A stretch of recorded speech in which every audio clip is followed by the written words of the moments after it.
2018 সালে নির্বাচনে বিজেপি যে ভোট পেয়েছিল তার চাইতে 11% ভোট কম পেল 2023 সালের নির্বাচনে।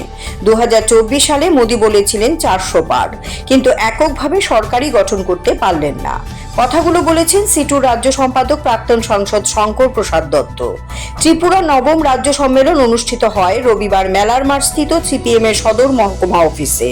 সম্মেলনের উদ্বোধনী অনুষ্ঠানে বক্তব্য রাখতে গিয়ে শঙ্কর প্রসাদ দত্ত শাসক দল এবং সরকারের তীব্র সমালোচনা করেন। বলেন, পরিবহন শ্রমিকদের আন্দোলন দুর্বল করতে চেয়েছিল ওরা, কিন্তু তা কখনোই সম্ভব নয়। যারা এটা ভাবে তারা মূর্খের স্বর্গে বাস করে।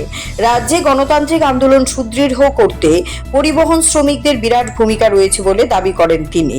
এদিনের সম্মেলনে রাজ্যের বিভিন্ন প্রান্ত থেকে অটোরিকশা ওয়ার্কার্স ইউনিয়নের কর্মীরা আসেন। সম্মেলনে আলোচনা হয় পরিবহন শ্রমিকদের বিভিন্ন সমস্যা, তাদের বিভিন্ন দাবি দেওয়া, রাজ্যের বর্তমান পরিস্থিতি, সাংগঠনিক দিক সহ বিভিন্ন বিষয়ে। ভেবেছিল এই আন্দোলনটা দুর্বল হয়ে যাবে, পরিবহন শ্রমিক যারা আছেন তারা বাধ্য হবেন ওই বিজেপির সাথে যেতে, বিএমএস এর সাথে যেতে। তারা এটা ভেবেছিল যে এর মধ্য দিয়ে ত্রিপুরা রাজ্যের গণতান্ত্রিক আন্দোলনকে তারা দুর্বল করতে পারবে, কিন্তু আমরা দেখলাম তারা মূর্খের স্বর্গে বাস করছে। আমাদের ত্রিপুরা রাজ্যে পরিবহন শিল্পের যে শির দ্বারা আছে, যারা ত্রিপুরা রাজ্যের গণতান্ত্রিক আন্দোলনকে শক্তিশালী করছে, যার মধ্যে ত্রিপুরা রাজ্যের অটোরিকশা ওয়ার্কার্স ইউনিয়ন একটা গুরুত্বপূর্ণ ভূমিকা পালন করছে, অটো শ্রমিকরা গুরুত্বপূর্ণ ভূমিকা পালন করছে। তাদের সাহসী দৃঢ়তা, এই দৃঢ়তাকে তারা নিচু করতে পারেনি। বিজেপির পক্ষে সম্ভব হয়নি, বিএমএস এর পক্ষে সম্ভব হয়নি।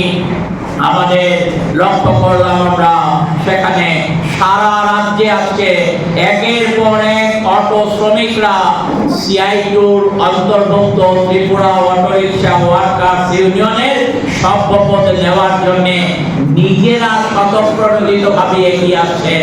এমন একটা জায়গা নেই ত্রিপুরা রাজ্যে যেখানে নতুনভাবে অটোরিকশা ইউনিয়নের মধ্যে শ্রমিকরা যুক্ত হচ্ছেন না। ঠিক একইভাবে পরিবহন শিল্পের অন্য ইউনিয়নগুলোতে আমরা এই জিনিসগুলো লক্ষ্য করছি। কেন এটার মধ্য দিয়ে তারা ভেবেছিল যে তারা তাদের শক্তি যারা মনে করেছিল বাড়াবে। আমরা কি দেখলাম 2023 সালের বিধানসভা নির্বাচনে যে বিজেপি 2018 সালের বিধানসভা নির্বাচনে যে পরিমাণ ভোট পেয়েছিল, যে সংখ্যক আসন পেয়েছিল, 2018 সালের বিধানসভা নির্বাচনে সেই বিজেপি 11% ভোট কম পেল, 11% আসন তারা কম পেল। এবং সারা দেশে আমরা দেখলাম তার এক বছর পর অনুষ্ঠিত লোকসভা নির্বাচনে যে নরেন্দ্র মোদী স্লোগান দিয়েছিলেন, বিজেপি স্লোগান দিয়েছিল আপকি বার 400 পার। 303 আসন ছিল তাদের লোকসভায়, তারা আওয়াজ তুলেছিলেন আমরা 400 আসন অতিক্রম করে যাব। ভারতবর্ষের জনগণ তাদেরকে শিক্ষা দিল, না তোমাদের বারত্ব আমরা মেনে নিতে পারি না। 303টাকে কাটে করে ছেটে দিয়ে মাত্র 240টি আসনে বিজেপিকে জয়ী করলো ভারতবর্ষের মানুষ।